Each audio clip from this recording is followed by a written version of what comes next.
Hello and welcome back. On June 13th, Union Power Minister Manohar Lal Khattar made an announcement that caught many off guard. Soon, all new air conditioners in India might come preset with a temperature range between 20 and 28 degrees Celsius. While the exact rollout plan is still under discussion, the move has already sparked a wave of opinions, concerns, and debates across the country. So, what's really going on here? Is this a bold step towards sustainability or is it government's overreach into our homes? Let's break it down, starting with the data, moving through the concerns, and landing at some balanced perspectives. To understand the why behind this announcement, let's take a closer look at the numbers driving it. As per a report published in the Economic Times, raising your AC's temperature by just 1% can reduce energy consumption by 6%. A default shift from 20 to 24 degrees Celsius could cut usage by 24%, potentially saving India about 18 to 20,000 crore in electricity bills over 3 years. With India's middle class expanding rapidly, AC ownership is expected to triple by 2050, and unregulated demand could strain electric grids, increase fossil fuel imports, and derail our climate commitments. It is interesting to know that though we are not alone in this, countries like Japan, South Korea, and Spain have already recommended or mandate default AC settings around 24 to 26 degrees Celsius. But here's the catch. India is a tropical country. Our summers are often longer, more humid, and far more extreme, with temperatures soaring over 45 degrees Celsius in many regions. So, while global examples offer useful directions, our implementation must account for our unique climate realities. Now, numbers can explain a policy, but people give it meaning. So, how are Indians responding? As expected, reactions are mixed. Some supportive, many skeptical. Many feel it is government's micromanagement of their personal space. With temperatures touching 50 degrees Celsius, some in cities like Delhi, some argues the capped range won't offer sufficient relief. Some speculate about black market sales of modifiable thermostats. Also, there are concerns that affluent neighborhoods will bypass the rule while the lower income areas suffer silently. Fair concerns, no doubt. But let's look at some rational responses and what can actually be done. As for invasion of privacy, it is important to understand it's a default factory setting, not a log.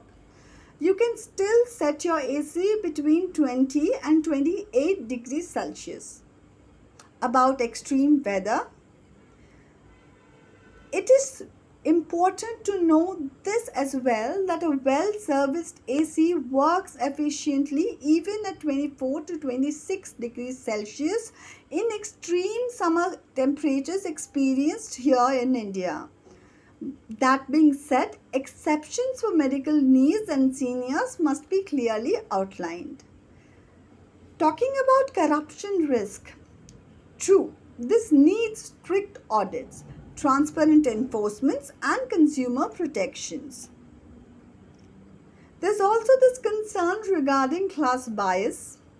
Ironically, this move would stabilize power in the region that often suffer blackouts due to diversion towards high demand zones. Even well intentioned steps can stumble if rushed. This must not be rolled out in haste. The government needs to publish clear guidelines, organize awareness drives to inform citizens, and plan implementation timelines with transparency.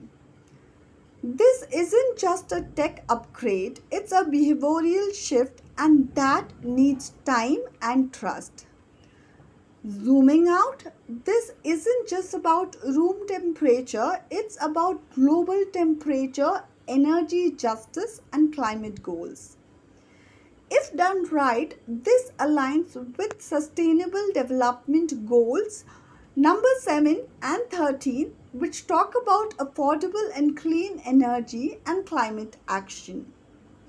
India's NDGs, that is nationally determined goals under the Paris Agreement, and on the economic front, lower electricity demands less coal imports that help us manage our fiscal deficit and balance payments. More stable grids can prevent blackout in underserved areas. We don't yet have verified data proving poorer areas are being deprived due to this diversion, but energy inequality is real and this policy must keep it in mind. Many online also flagged other concerns pertaining to tampering and black marketing rise. Questions have been asked about special cases, for instance, hospitals, children's wards, homes with elderly. What about them? The government must not turn a blind eye. Provisions should be built to safeguard against misuse and accommodate real needs. So, what's a balanced way forward for the government? It should educate and not and just enforce. It should provide clear exception criteria, create a corruption resistant system, monitor energy access equitably. And for the citizens, service your ACs regularly, use fans to aid cooling. Know that 1 degree Celsius up is equal to 6% savings. Spread facts, not fear. Yes, skepticism is valid. People are right to ask hard questions. But here's the truth: climate change is already here, and our energy choices now will define the world our children inherit. This isn't about government control, it's also about collective responsibility. Policies like this will only work if we understand, adapt, and engage and not resist blindly. So, what do you think? Is this the right step or the wrong way to fix a real problem? Drop your thoughts in the comments, like and share if you believe in clean and energy and clear policies, and subscribe because this space is for the aware, the informed, and the hopeful. Thank you.